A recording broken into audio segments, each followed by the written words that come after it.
Assalamualaikum warahmatullahi wabarakatuh. Bismillah walhamdulillah wassalatu wassalamu ala rasulillah wa ala alihi wa sahbihi wa mawala la hawla wa la quwwata illa billah amma ba'du. Bapak Ibu para ikhwatal iman hafidhakumullah, pada tayangan video kali ini insyaallah saya akan sedikit bagi cerita Bapak Ibu. Nah, cerita yang akan saya sampaikan ini kejadiannya kemarin waktu saya ngantar jemaah umroh terakhir kemarin di bulan September ya. Di bulan September. Nah, ini ada salah satu cerita lah ibaratnya. Mudah-mudahan cerita yang akan saya sampaikan ini mengandung pelajaran penting serta ada sedikit masukan ilmu, karena sebagaimana yang sering saya sampaikan, orang yang berangkat umroh ataupun orang yang berangkat haji menuju dua tanah suci Mekah Madinah ini sudah barang tentu tidak menguasai ilmu-ilmunya semua.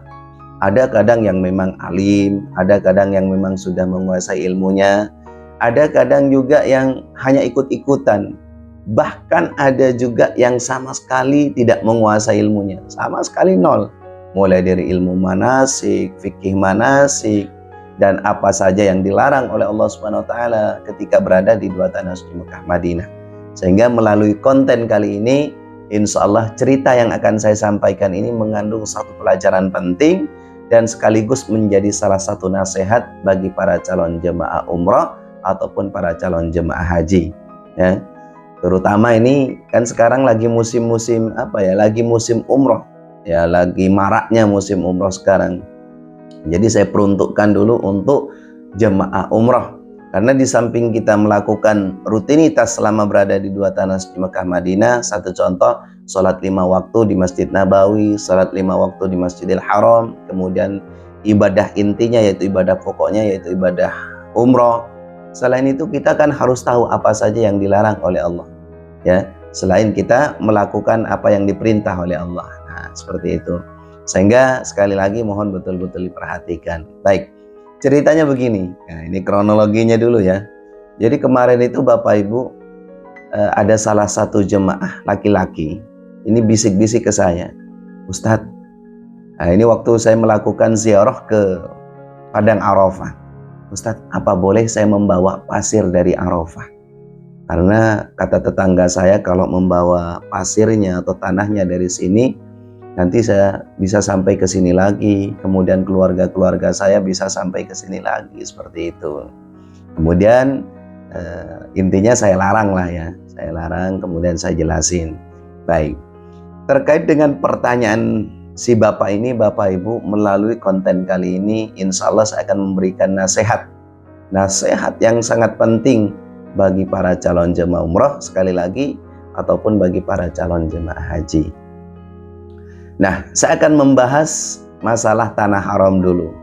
Kenapa Mekah dan Madinah itu bukan hanya mendapat gelar tanah suci tapi mendapat gelar tanah haram? Saya akan perinci dari sini dulu. Tanah haram Mekah Al-Mukarramah ini Bapak Ibu, kenapa dinamakan tanah haram? Ini mungkin pernah saya bahas dulu ya di konten saya sebelumnya. Kita diharamkan oleh Allah berbuat dosa, berbuat maksiat. Kita diharamkan oleh Allah berbuat fasik atau fusuk. Kita diharamkan oleh Allah membunuh binatangnya gitu kan, yang tidak membahayakan ya kan, itu diharamkan oleh Allah. Kemudian kita diharamkan merusak tanam-tanamannya yang ada di tanah haram. Kemudian kita diharamkan oleh Allah yang terakhir membawa batu atau tanahnya keluar dari tanah haram. Seperti itu Bapak Ibu. Sehingga sekali lagi supaya ini tahu ya bagi para calon jemaah umroh, sehingga kenapa kota Mekah ini dinamakan tanah haram, bukan hanya sekedar tanah suci. Nah, seperti itu. Nah, tanah haram di sini bukan dalam pengertian hukum. Kalau dalam pengertian hukum, tanah haram itu kalimat haram itu apabila dikerjakan mendapat dosa, ditinggalkan kita mendapat pahala. Tapi kalimat haram di sini yaitu tadi ya, maknanya kita diharamkan oleh Allah berbuat fasik, berbuat fusuk, diharamkan oleh Allah merusak tanam-tanamannya, kemudian diharamkan oleh Allah membawa tanah dan batunya keluar dari tanah haram. Lebih-lebih ini Bapak Ibu dibawa ke Indonesia, sama sekali tidak boleh. Ini sekedar nasihat dari saya ya.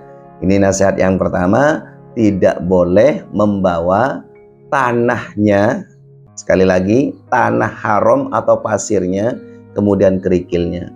Bahkan saya pernah dengar cerita dari orang tua-tua dulu itu ya, saya masih kecil tapi nggak tahu kenyataannya benar atau tidak. Jadi katanya dulu itu ada salah satu jemaah haji yang di sandalnya itu ya, ada batu kerikil yang memang nusuk di situ. Sandal, nggak tahu sandal apa ya, mungkin sandal seperti sandal jepit biasa mungkin. Nah, ketika sampai di Indonesia, Bapak Ibu, mohon maaf, si bapak ini, jemaah haji ini katanya sih kayak orang stres, kayak orang gila gitu. Nah, kemudian setelah mungkin sama keluarganya ya, setelah dimintakan sedikit ru'ya kepada para masyayikh, kepada para habaib, ternyata ada salah satu petunjuk, Bapak Ibu, salah satu petunjuk ya, melalui mimpi. Itu katanya sih, tapi nggak tahu, tapi kebenarannya sangat mendekati, Bapak Ibu. Katanya suruh dilihat, dicek di sandal itu ada kerikil yang jepit dari tanah haram pada saat melakukan ibadah haji. Nah, setelah setelah sandal ini dilihat, ternyata memang benar ada kerikilnya. Kemudian diambil dan dititip kepada orang yang mau berangkat haji. Karena dulu itu orang mau berangkat umroh itu jarang, Bapak Ibu. Beda dengan tahun-tahun sekarang gitu kan. Dengan akhir-akhir ini kan orang berangkat umroh bisa saja kadang 1 tahun 2 kali, 3 kali. Bahkan ada yang 4 kali gitu kan. Nah, seperti itu. Jadi setelah dititip qadarullah ya, Masya Allah ini Bapak Ibu, dengan izin Allah itu sembuh. Jadi kayak orang stres, kayak orang gila itu sembuh. Nah, seperti itu. Ini hanya sedikit cerita, cuman mudah-mudahan mengandung pelajaran penting, mengandung nasihat yang luar biasa ya. Jadi sekali lagi, ini bagi para calon jemaah umroh, jangan pernah membawa pasir atau tanahnya atau kerikilnya keluar dari tanah haram dibawa ke Indonesia. Paham ya? Yang pertama. Kedua, nasihat dari saya pribadi, Bapak Ibu, seringkali saya jumpai ya kan, jemaah umroh itu kalau orang Indonesia mungkin masih jarang saya temukan. Ada yang kemarin itu orang-orang luar, saya nggak menyebut dari negara mana, ada yang udah mau mensiasati, mau menggunting kain Ka'bah. Itu sebetulnya tidak boleh. Ya, niatnya udah mencuri, ya Allah. Ini nggak boleh sama sekali. Makanya kemarin pernah ada kan kejadian itu di tahun berapa saya kurang paham ya, kurang ingat lah. Ada katanya jemaah dari Indonesia yang ketahuan menggunting, tapi kayaknya jemaah haji itu menggunting kain Ka'bah yang kemudian ketahuan, kemudian dihukum. Nah, ini aja di dunia kita sudah mendapat azab dari Allah Subhanahu wa taala. Mendapat siksa, mendapat hukuman, lebih-lebih di akhirat nanti. Nah, yang jadi pertanyaan saya, orang yang berangkat umroh, orang yang berangkat haji itu niatnya niat ibadah apa niat mencuri? Nah, ini loh. Karena jemaah Indonesia itu banyak beranggapan katanya kalau mendapat kiswah atau kain Ka'bah itu, Bapak Ibu, bisa dijadikan jimat, bisa dijadikan pelaris dagangan, segala macam gitu kan. Sehingga dari mulut ke mulut itu kan kadang kalau orang-orang kampung, orang-orang awam itu kadang berbisik-bisik, tolong ya nanti kalau bisa saya bawakan kain Ka'bah, kalau bisa gunting aja di situ, itu katanya dijadikan jimat. Nah, kebetulan orang yang dibisiki, orang yang dititipi omongan yang berangkat haji atau berangkat umroh itu, yang berangkat umroh ini gak menguasai ilmunya apa saja yang dilarang oleh Allah ya. Seperti yang saya sampaikan tadi, memang ada perintah dari Allah seperti sholat 5 waktu, kemudian ibadah umroh, tapi ada juga larangan-larangan Allah yang harus kita hindari selama berada di dua tanah suci Mekah Madinah, Bapak. Jadi sekali lagi, nasihat dari saya, jangan pernah membawa tanah atau pasirnya kemudian kerikilnya dibawa ke Indonesia. Jangan pernah. Yang kedua, tadi jangan pernah punya niatan menyobek, menggunting. Nah, itu kan sifatnya mencuri ya, mencuri tidak boleh ya Allah. Mau jadi apa kita nantinya ketika kita pulang ke Indonesia? Itu yang kedua. Nah, yang ketiga sering saya temukan, walaupun ini mungkin menurut saya nggak dipandang nggak dipandang syirik, tapi kebanyakan orang ini kan niatnya beda-beda Bapak Ibu. Kalau kita hanya menempelkan sorban kita di kiswah Ka'bah, karena kalau kiswah Ka'bah itu kan setiap hari 24 jam itu kadang memang dikasih minyak oud ya. Minyak oud artinya itu minyak harum, yang harumnya itu luar biasa Bapak. Jadi banyak sekali kejadian-kejadian seperti itu Bapak Ibu yang saya temukan. Kadang ada juga yang berlebihan. Jadi sorbannya itu sambil digosok-gosok sambil nangis, kemudian kain ihramnya itu digosok-gosok sambil nangis. Gitu loh Bapak Ibu. Ya syukur-syukur niatnya hanya memindahkan bau Ka'bah itu ke baju ihramnya atau ke sorbannya. Tapi kan saya khawatir takut ada niat-niat yang lain yang mungkin nanti bisa menimbulkan sesuatu yang mudarat, menimbulkan sesuatu yang kurang baik menurut saya. Jadi ini tolong dihindari. Ya kalau memang mau mencium ya cium aja, enggak apa-apa. Kalau mau diusapkan, ibaratnya ya mau diusapkan sorban kita pada saat kita melakukan tawaf atau kain ihram kita, mau diusap-usap ke situ enggak apa-apa. Nah, sebagaimana yang sering saya sampaikan, kelambu Ka'bah atau kiswah Ka'bah ini Bapak Ibu, itu setiap tahun memang diganti gitu kan, diganti kain yang baru. Selain motif-motif kembang, itu juga banyak kita lihat sulaman kaligrafi ya kan, dimana menurut catatan keterangan Bapak Ibu sekalian bahwa biaya mengganti kain kiswah Ka'bah ini kurang lebih 17 juta rial Saudi ya. Jadi mohon maaf, jangan sampailah berlebihan. Biasanya digantinya hari apa dan bulan apa Pak Ustadz? Perlu saya sampaikan, kalau untuk kiswah Ka'bah ini seperti yang saya sampaikan tadi di awal, itu hanya 1 tahun sekali, tepatnya pada bulan Zulhijjah ketika jemaah haji berkumpul di Padang Arafah, tepatnya pada tanggal 9 di bulan Zulhijjah. Seperti itu. Jadi ini salah satu nasihat dari saya yang mungkin harus dijauhi ya ketika Bapak Ibu nanti berada di Masjidil Haram.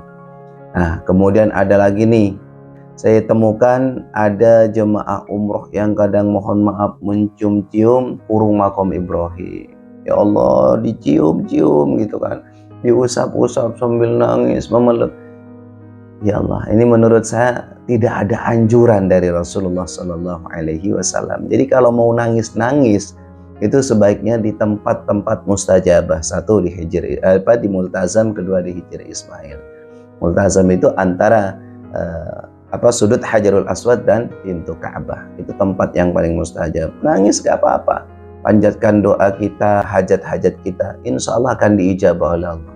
Jadi kalau mau nangis mencium kurung makom Ibrahim, ini menurut saya sendiri loh ya, ini kurang baik. Tidak ada anjuran dari Rasulullah Shallallahu Alaihi Wasallam.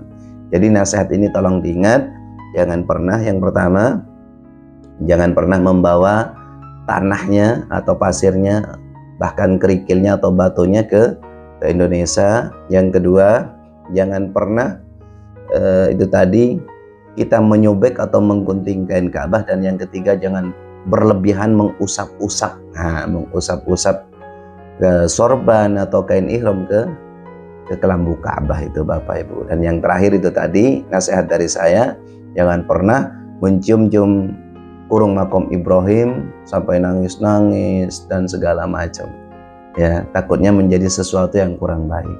Nah, ini nasihat dari saya. Jadi cerita yang saya sampaikan ini fakta gitu kan. Jadi jemaah umrah ini seandainya sama saya nggak dilarang gitu kan, mungkin dia ambil plastik kecil, membawa pasir dari Padang Arafah. Jadi jangan pernah sekali-kali punya niatan seperti itu ya, supaya ibadahnya betul-betul menjadi ibadah yang sempurna, menjadi ibadah yang mabrur dan mabrurah. Amin, amin ya rabbal alamin. Ini saja mungkin cuplikan pendek dari saya, tapi mudah-mudahan walaupun serba singkat, serba pendek, mudah-mudahan bermanfaat. Kurang lebihnya mohon maaf yang sebesar-besarnya. Ihdinas siratal mustaqim wal afa minkum. Assalamualaikum warahmatullahi wabarakatuh.